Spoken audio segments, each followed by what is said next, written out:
All right, let's get into Singapore's new game plan for what is, let's be honest, a profoundly changed world.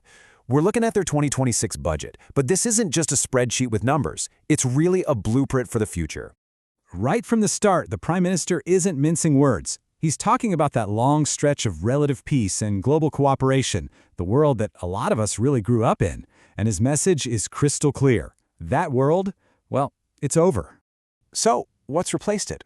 Well, a new reality. One where international rules feel a bit shaky. Geopolitical tensions are on the rise, and those old guardrails, they just feel like they're gone. It's a much tougher, much more unpredictable playground for every country out there. Which brings us to the core question this whole budget is trying to answer. If you're a small, super-connected nation like Singapore, how do you not just get by, but actually thrive when the world is this chaotic? The answer, it turns out, comes in a few key parts. The first part of that answer is a total refresh of the economic strategy. And we're not talking about small tweaks here and there. This is a fundamental rethinking of how Singapore plugs into the global economy. The whole strategy really rests on three big ideas. First, it's not enough to just be open anymore. You've got to connect smarter, with more resilience. Second, don't just play in the high-tech space. Actually lead in the most critical parts of it. And third, you have to juice up the entire business ecosystem, from the scrappy startup in a garage all the way to the big public companies.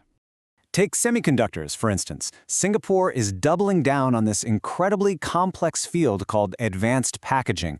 Now, this is a part of the supply chain where a ton of value gets created, but what's really amazing is that they started investing in this over 20 years ago. That kind of long-game thinking is now paying off in a huge way.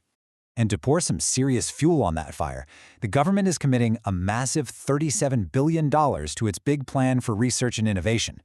This isn't a one-off thing either. It's a sustained investment, about 1% of their GDP every single year. And to make sure the great companies don't die on the vine, they're launching another $1.5 billion fund. The whole idea is to build a complete funding ladder, so a business has the capital it needs at every single stage of its growth. Now, the second major pillar builds right on top of this, and it's all about the one technology that could define the century, artificial intelligence. The plan is to turn AI from this scary, disruptive thing into a real strategic advantage for the whole nation. And look, they're not wearing rose-colored glasses here. They get the central tension of AI. On one hand, you have this incredible promise of productivity and growth. But on the other, you have very real fears about jobs being displaced and people feeling anxious about their future. The whole trick is figuring out how to grab the promise while managing the peril. So their response is this really clear three-step playbook. First, you drive big AI projects at the national level in key industries. Second, you give businesses the support and the tax breaks they need to get on board. And third, and this is probably the most important part, you make sure the workforce is supported every single step of the way. And this quote, this gets right to the heart of their whole approach. It's an explicit promise to the people, a commitment that progress won't come at the expense of workers. The human side of this equation is front and center. That promise leads us straight into the third pillar of the budget, which is all about strengthening the country's social fabric. It's about making sure that the rewards of all this new growth are shared by everybody. So for workers on lower wages, they're raising what's called the local qualifying salary. Basically, if a company wants to hire foreign workers, they have to pay their local Singaporean staff at least this much. And that's going up to $1,800. And to help every household with the, rising cost of just about everything, each one is getting another $500 in vouchers that they can spend at local shops and supermarkets. The focus on families is really clear too. They're making preschool more affordable for an extra 60,000 households. Now that is a significant expansion of the social safety net. And to make this idea of lifelong learning a reality, they're combining the two big agencies for job training and career matching. The goal is simple. Create one powerful, one-stop shop that can help a worker navigate their entire career.